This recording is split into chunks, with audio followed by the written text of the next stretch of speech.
Hello everyone, welcome to another video. Thanks for joining me. This one's going to be a little bit different than normal. This is not going to be a tournament breakdown or anything like that. This is just going to be a deep dive into the Cosmic Power format and some thoughts I have on that. And I'm going to use the TCG browser, the Verse TCG browser, as a visual aid. If you don't know what it is, or you do, I'm going to plug it anyway. It's a great tool to keep some decks on, and don't forget to tip the guy here that keeps it up and going for us with this little beer button right here. Alright, so let's get into it, right? Cosmic Power format. So let's go over like the three types of decks that we have in the game, and then we'll kind of branch out from there. So when we're talking about straight aggro decks in this format, you have the top ones would be good old Human Torch. Wizard could be considered that.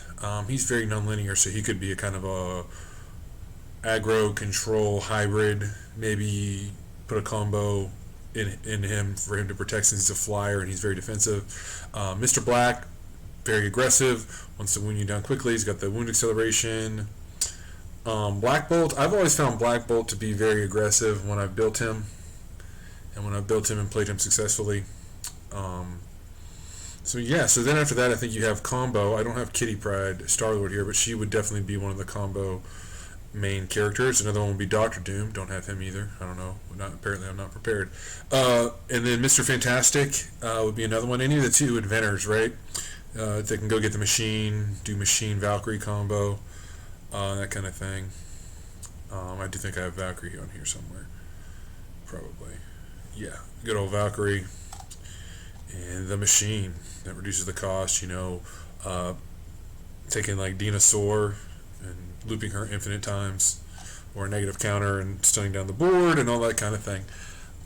Anyway, and then Crystal, who I would call like a combo control hybrid. She's better than you think she is. Before Singularity was nerfed, she was a very good deck. She folded to Thor pretty hard, but she was really quite good against Dark Phoenix and Mystique in that format. Right before Shield and Hydra came out, right after Predator Battles came out. Anyway, she's somebody to keep an eye on depending on how the meta would shape up. We'll talk about that in a second. And then the third one, I think, would be like these control / stall / ramp kind of decks. And that's when we're talking about guys like Groot, who's got a bunch of wounds, so he can go to the late game. He's going to suicide in a lot when he's on for early levels in order to not give you much to work with. Adam Warlock is very similar. He's got a nice body to start with, and then he kind of goes face down and stays out. Invisible Woman, turn everything invisible, staying away. Mole Man, hiding underneath your resources, that sort of thing, right? Hide to try to get to the late game, try to dodge wounds. That's kind of what control is in this game, I think.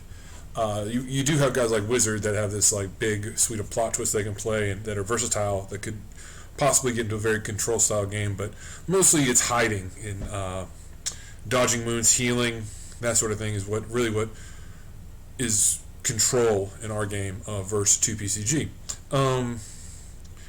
So I guess you start looking at these three different prongs, like what is the most powerful thing you can do in this format? What are some of the best things? And we have some good ramp MCs in this format, so I really think that like going to Dark Phoenix is going to be completely and utterly format defining. I think that's the play, and I think Galactus coming into the meta, the supporting character, is a big reason why that strategy is going to work. Because I think in the past, you hear about these people having stalls, and I think people played Dark Phoenix incorrectly, specifically in the past, where when she first was printed in that first crossover box, there wasn't anything bigger than her in the game that I can remember. Per se, it wasn't until like Cosmic Avengers came out, in that spring, that we started to get Hyperion and Gilgamesh and things that could kind of stun her down, right, outside of a team attack. So she was a bit of a finisher when she first came out, but she's really not that anymore. So these people get in these board stalls. They think they can play a 9-drop, call, whatever, win the game. That is the case sometimes, right? If you're playing Adam Warlock and you call levels, put him on level 1, he loses all his level up ability, he's only got 1 wound. you're probably going to die right then and there. Same thing with Groot. Loses a wound, goes down to a 1-1. That's probably GG. Levels is a really good call a lot of the times, depending on your main character. Also, keywords tends to be the call as like a defensive call, but it also is very good if you've built to that. You think about Groot ramping up, playing her, calling keywords. He doesn't have any keywords. He just has 2 superpowers. Prevents the opponent from playing it. Blah blah blah blah blah. And we can keep going. Anyway, I think before we didn't have that character that came down before or after her that would really end the game. I think some people were running Sentry in that regard, and that was a good combo to go Sentry into Dark Phoenix. But sometimes you didn't get the Dark Phoenix, and Sentry was just a very big, didn't do anything wall, or got lethaled out, or something like that. Removed in some way. But I think Galactus, with that gigantic body, all those wounds, solves a lot of problems in that regard. You're already ramping. You're calling, you're drop. So let's say you're running Groot. You're already ramping. You're dropping Dark Phoenix. You're calling keywords to prevent stealth, to prevent other Dark Phoenixes from coming in and calling levels, that sort of thing. So you've turned on Dark Phoenix for the rest of the game. So now you've turned off Herald. So if you're playing some other deck that's trying to speed Galactus out with Heralds, then you've kind of got them beat in that regard. And now your Galactus doesn't need to have a Herald in play for him to come into play. Sure, he loses his power, but a 30-30 flying range 7-wound body is going to help you in the game. Specifically if you get yours down first. Alright. I'm not a huge fan of a lot of the combo decks in this format, specifically the Maximus builds and the Machine combo Valkyrie builds. I don't think I have Maximus pulled out. Nah, and specifically the Valkyrie and Machine combo. I just think that they get too much fringe hate from other deck strategies. Jessica Jones, Nullifier, Invisible Boy, Discard, Tim Booba really hurt the Machine strategy, and some of those same cards really hurt Maximus strategies. So I think you can run a package that's not as, like maybe you don't run Tim Booba, you're running Invisible Boy, some Discard, a Nullifier with a Wakanda package, or you're running JJs with some Nullifiers and some Discard or something that would be disruptive enough to really prevent those decks from being as effective as they want to be. Now, I do think that there's some that are better than they were before in the previous format. I think that the Legacy version of Maximus is a very good version. I think it's better than the Pixie version for sure, and I actually like it better than the Prowler version. I could do a whole video on the idea. But the concept is, for me, is easy, is that even though it costs more resources than either, so it can't really go off as early, it is more reliable because it's a combination of the two, right? So Prowler was a little bit more open with the build, the Prowler Max Kitty Pryde deck, right? You could put more things in there than the Pixie Max version, which you could only run 8-7 characters, maybe some power-ups. With the Prowler Max version, you could run a much bigger suite of cards, so you weren't just dead. Maybe you had a alt-win condition in there, where you could actually do some attacking and such. I think that the Legacy Maximus version does quite the same thing, but see, the Prowler Max version, sorry, I'm kind of getting ahead of myself. You play him into Prowler, but you didn't have a way you had to go kill the Prowler, right? So that was always sometimes that was the hardest part about the deck. And then the Pixie Max deck couldn't really do anything else. It was a one-trick pony. If they nullified something or whatever, and you couldn't get to the Nullifier, you couldn't get to the Jessica Jones, you couldn't deal with some of their answers that they had, or then you were just out of luck. Now with the Legacy Prowler, the Legacy Maximus decks, you win on the turn you play it, so you don't have to go get it and attack it or whatever. But it also allows you to run a wide variety of cards. Plus, I feel like Legacy in and of himself is a better card than Prowler, or we could argue against Prowler. Prowler's a pretty good card. Is better statted at least. It didn't have stealth, but the flying range, 5-6, and definitely better than Pixie in a vacuum, right? So there's some things there. Anyway, getting ahead of myself yet again. Another reason why I think that the ramp decks are so viable in this format is because cards like Jungle Hunter and Manus are really good to start with, and the MCs like Groot and Adam Warlock are already competitive viable even before, right? So now we're just giving them better top end than they had previously in previous formats. We can talk about how we can counter that, right? But we'll get to that in a minute. But that's kind of my take on it, is that, Groot won. Groot's got some top eights before. Groot has won. I think he won UK one year. I think the year of Legacy. And then Adam Warlock, for instance, was all over the place during Singularity format at Origins that year. So,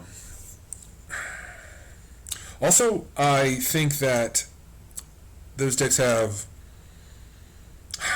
a lot of inevitability, and they have a multiple paths to victory. So, they want to ramp, but like Groot, for instance, and Warlock, they're both big guys themselves when they get to level 3, right? 10-10 that can pump 2 different ways.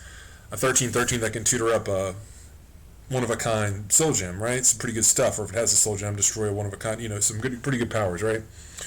So, there's that. Also, throwing bomb haymakers like that, if you learned a Dark Phoenix back in the day when you're playing those decks, I feel like these guys are just an extension of that into this format.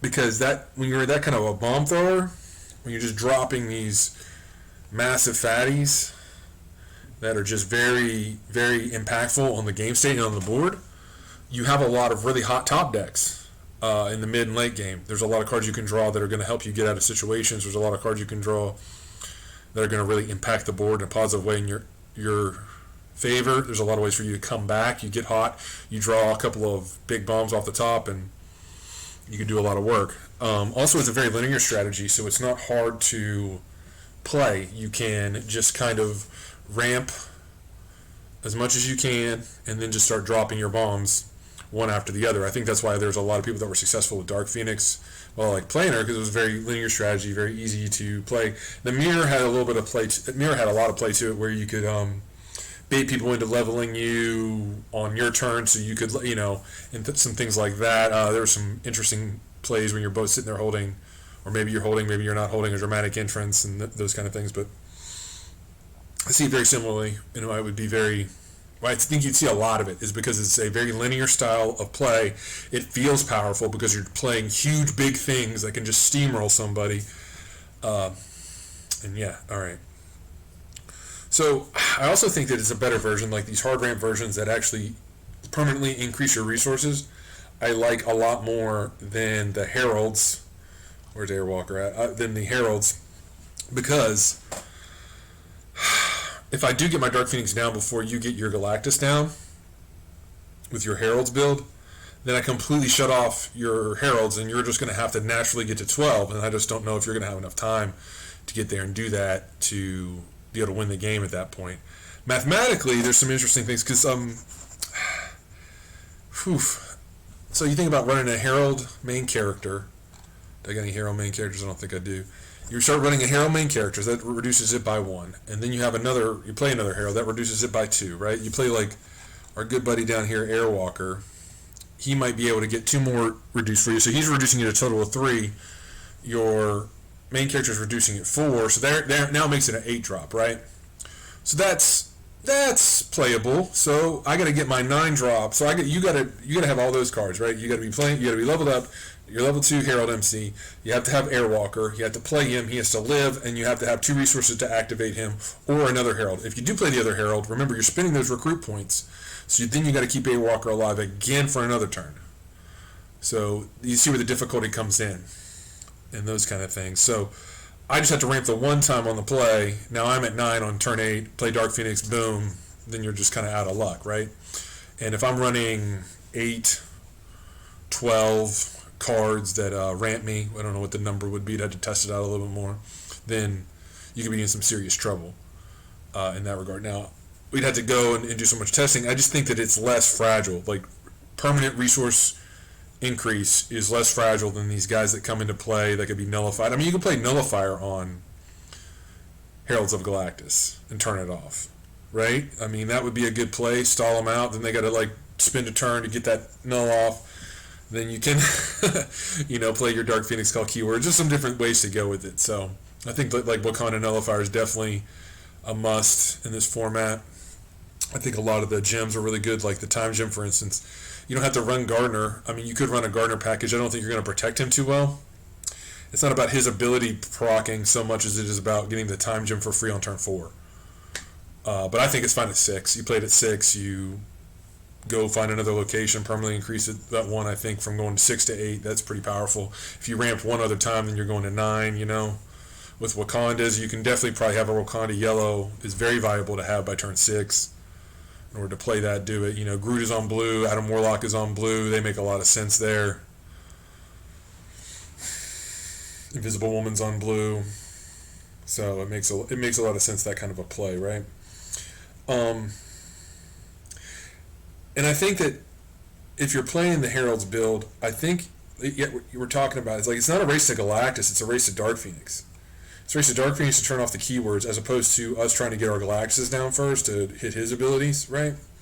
Yeah, it's really powerful, but I guess I just have to play more games and with the Frightful expansion to really see exactly what can happen with these Heralds, because I will listen to arguments about how they're better cards than some of the. I mean, they're not better than Jungle Hunter. Maybe they're better than Mantis, but I think Mantis has her ability. They're definitely better than like Fitzsimmons or any of the wealthy characters. You know what I mean? That just kind of pseudo increase your number. I think the wealthy guys are a lot better in Invisible Woman because she can protect them long term. But I don't know if that's really a strategy either, because they're just not good cards. It's like 3/6 flying mobile wealthy. I mean, that's just like very. This doesn't seem too good. I mean, Silver Sable's kind of interesting with her abilities, especially in the machine deck. You run her and Sharon Carter, and you can just draw your whole deck, right? And that's maybe that's something that could be tapped into. I'm not sure. Yeah, so it's a race to Dark Phoenix, right? And it's a very linear strategy. So I just feel like it would be very popular in that regard. I think that it just would. The aggro decks in of themselves are pretty strong, right? I like Black Bolt a lot. I like Human Torch a lot. I do not like Mr. Black in this format. I think there's too many ways to hide from him and kind of suicide into him to prevent him from doing what he wants to do. But I mean, what does they do? What did Black Bolt and Human Torch do when Adam Warlock's face down? What are they doing when Groot's face down? I mean, Black Bolt's got some pretty good game on when Groot gets big, but he's going to run out of, if Groot's running some medikits or if you got some Jane Fosters flying around healing people, Black Bolt's going to run out of locations before Groot runs out of wounds and those kind of plays, right? We've learned that in the format where we had Predators after Shield before, what was this set? I think it was just all the photo stuff came out. But that Origins and Gencon, where we both had a multiverse, we learned that like Dark Phoenix with medikits was very, very hard to beat. Very, very difficult to beat when you're running 3 and 4 medikits in that deck, and you're shooting for them with Ghost. And then once you started adding like things like Wakanda, then the deck would have got even better. And there was a lot of people that said we had to answer that, and there's some Thors that kind of answered that. But anyway, we saw how powerful that was, and I think that would just be kind of a repeat of that. And I don't know if these aggro decks have the answers that we had when we had that multiverse, wider open multiverse format for that Gen Con, right? So that's what I think is the best deck. So what do you do about that strategy? How do you counter that strategy? Well, I think there's a couple of ways you can do it. One is just like normal disrupt cards like Invisible Boy, JJ, Nullifier, Timbu Ba. Things like that can be interesting counterplays. Now, Timbu Ba doesn't really help too much with the ramp decks because they're not really running a lot of low drops, but JJ and Invisible Boy helping you cut off some stuff. Nullifier, obviously, always good to turn off some abilities, right? You could call a keyword on Mantis or call a keyword on Jungle Hunter before he comes into play and protect it, and then you're kind of like holding off that ability for them to ramp at that point, right? Those are the big brain plays, if you will. Other things you can do are ways to disrupt people, like discard, for instance, which is very, very strong in this game. I think we all know that. When you got guys like Zemo, because you're thinking about a lot of this stuff is off team, right? It's not on team with the main character. So Zemo's got some value. Ronin always has value in any known format and known meta. If you know the cards that are powerful that people are running, specifically if they're later in the curve, Ronin is great because you can always kind of just call up curve from him. You know, if you play him on 2 and you have the yellow, you can call something as a 3 or a 4, right? Or if you're on 2 and they haven't dropped their second resource yet, you can call something that's on 2. Now there's blind calls. You really need to know what you're doing there. If you didn't play the Zemo before and then all that kind of stuff, and so you don't have any hand knowledge. So those blind calls are rough, but you can make educated guesses that allow you to know what you need to play around too. Just having the hand knowledge afterwards is quite good. Anyway, I got to give, and then Satana, once you have someone there, you can kind of remove it from the game for good. Go get the rest of them out of the deck. Sometimes you catch a couple in their hand. That's very good. If you're running any more Fems, she's a great. I don't know if she's so good in this format right now because you're not going to run as many Fems. But when you could run Mystique, she was very good in Mystique, giving Mystique lethal, giving Fem main characters lethal, like in Enchantress and things like that. She's a very good character. Underrated. One of the most underrated characters in the game, I think. One of the best 5-drops for me that I've always liked in this game. I do got to give some credit to, I think Kirk and Eric were some of the first guys, the Bug Doors were some of the first guys I ever saw run that package. I think it was back in the original Origins. They were running it behind Magneto. They used to have a blog that did a whole article on that discard strategy. I don't know if it's still up somewhere you could read, but they were the first ones that really saw kind of throw all the discard stuff into one package to disrupt like original Thanos. That was pre-Kane and stuff, so it was a very different meta at the time. But anyway, it was an interesting idea.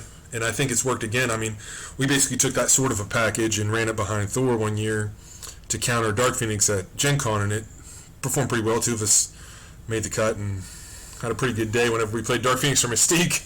Our Thor mirrors were pretty bad, and that's why we couldn't quite finish the job. But hey, whatever. If you're playing, so discard also. If you're playing photo, there are some viable photo main characters maybe, and if you're playing photo, you could run Gunman, Mulder, Vulture, for some extra discard to kind of disrupt these guys. I think that would be strong plays too. Another one you could do is to try to end the game before they can get to their big stuff, because there's one thing that they all have in common is like they're either trying to hide face down, like Adam Warlock is at level 2, Groot is a lot at level 1 for a couple of turns.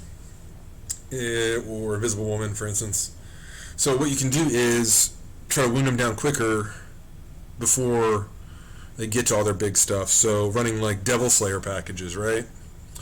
Like, good old Devil Slayer can attack people face down. You start thinking, Mr. Black can do the same thing. Well, it's like he's going to have so much trouble leveling, I think, in some matchups. Just so much trouble leveling. I do want to go back to Crystal for a second. Sorry. I'm going to jump around. Her ability to discard, right? Look at that. +4 counters.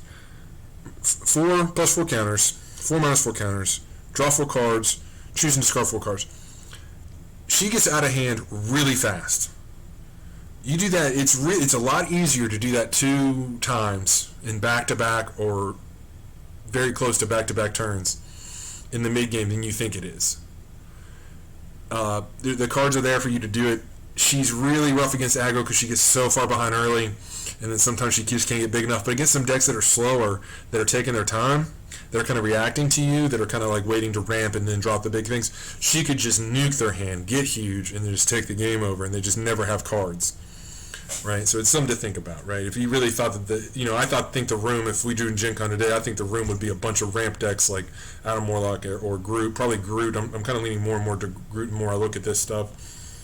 And I think that she could be a play. Now, I wouldn't personally probably not play her because I'd be afraid of the Human Torches that are going to come in that could run the discard packages because, he's only on blue, so he's got a lot of versatility at level 2, He's only running blue, so you could bring in some yellows, bring in some Volts, bring in some Fist Tower Wilds with the Zemos and the Ronins behind him.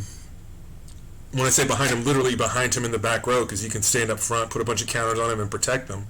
And they can just sit there and nuke and pick apart your opponent's hand. You can call the Dark Phoenixes, you can call the Jungle Hunters and stuff and pull them out of the hand and really hurt their card, really get some card advantage, and then just keep putting this intense pressure on them. I wonder if they'd be able to finish. Like, I'd have to really play some games and test that out, but it definitely be a strategy I want to test out. Same thing with Black Bolt. He's going to be up front, wanting to get into combat so he can ditch cards to his level 1 power and stuff to level. You're probably already running yellow for Cypher, so why not just throw in the Zemos, throw in the Ronins, throw in some Wilds. More cards to pitch in the first 2 turns to help him level up quickly.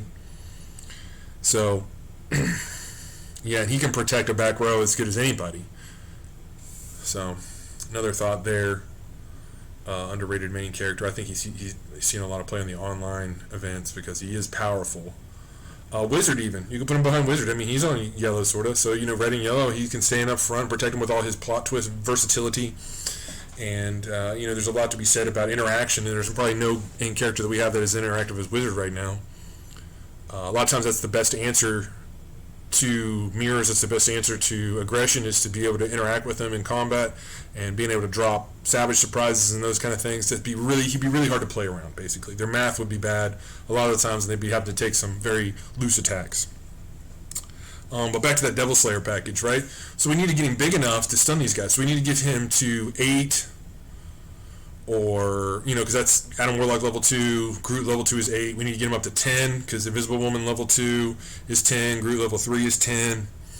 6 is easy. So we need to find ways to pump him up so you can really wound those guys down at different points in the game. So you don't have to just draw him early or what have you, right? So what are some different ways you can pump him up? You can put him in an Inventor deck, give him a weapon. You could run him in a Predator deck and run some of these Pred equipments like Smart Disc or the Active Camo, I guess.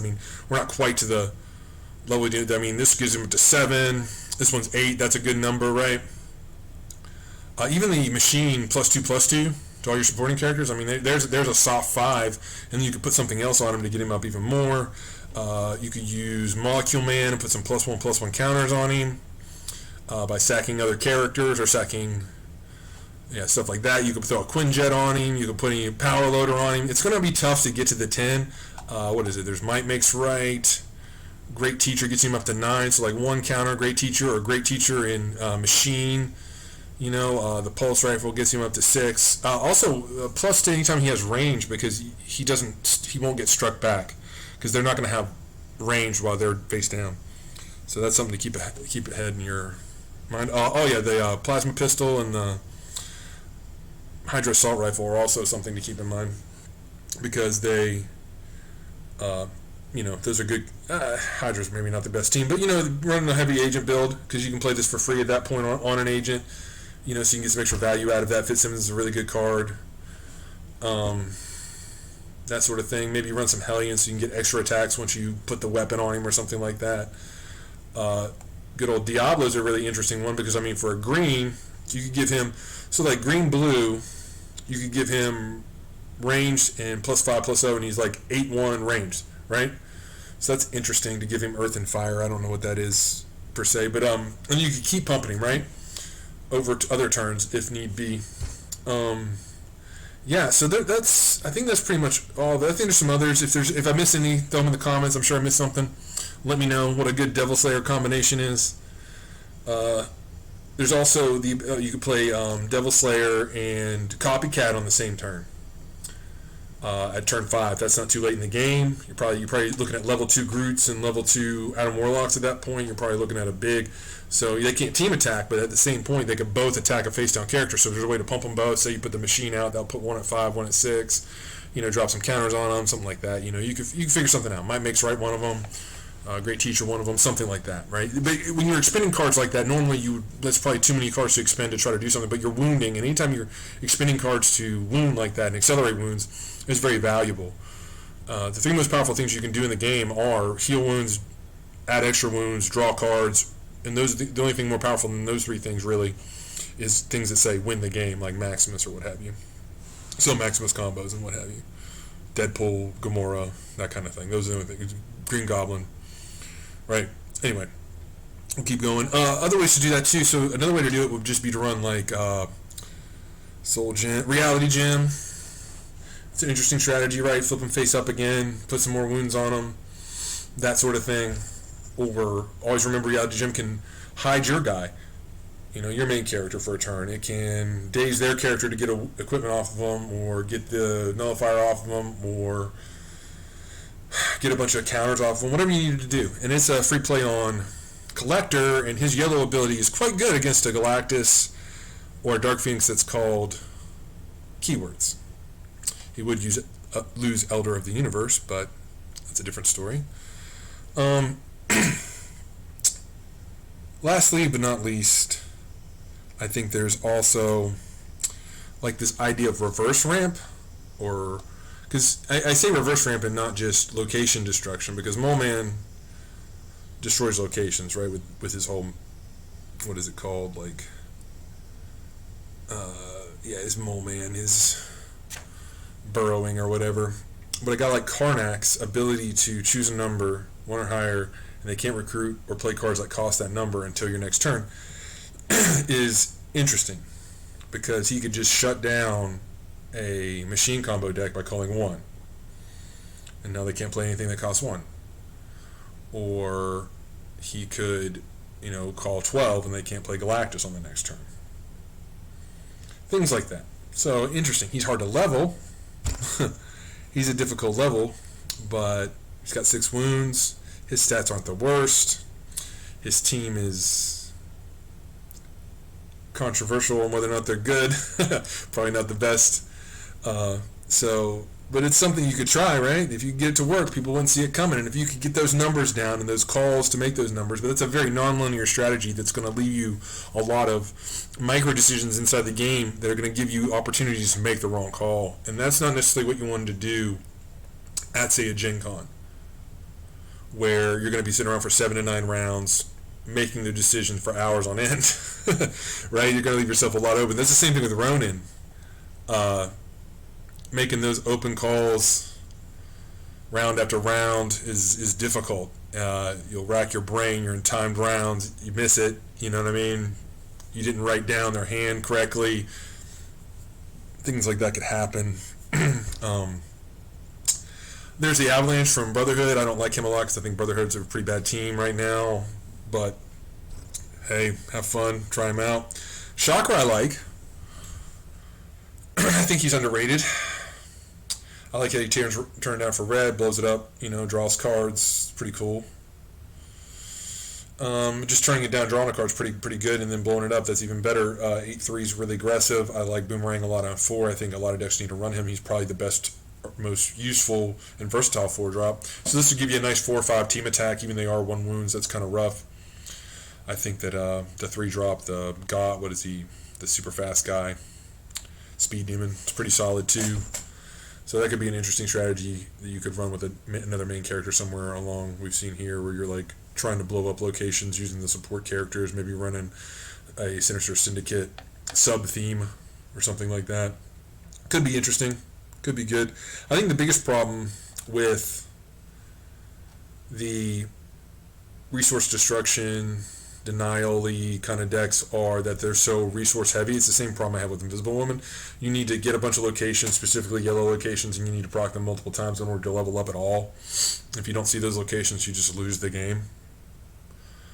So it's a little bit risky strategy to run, because you don't see, your deck could just hate you and you lose a game, as opposed to, you making bad decisions, losing a game, or your opponent outplaying you and losing the game, right? Plus, I just think that some of those cards just aren't the greatest, like Avalanche, for instance, Karnak. I think Chakra and Mole Man are fine. I'm kind of unsure about Mole Man. We'll have to see how he plays out. He doesn't truly hide, doesn't truly destroy locations. But I think Chakra's an interesting play, for sure. Some of the other guys I didn't really touch on yet are like Annihilus. I think he's an interesting aggro play. Let's get him looked up here, huh? Let's look him up. Let's just look some stuff up while we're talking, huh? All cards, right? Reset filters. Nice. There he is.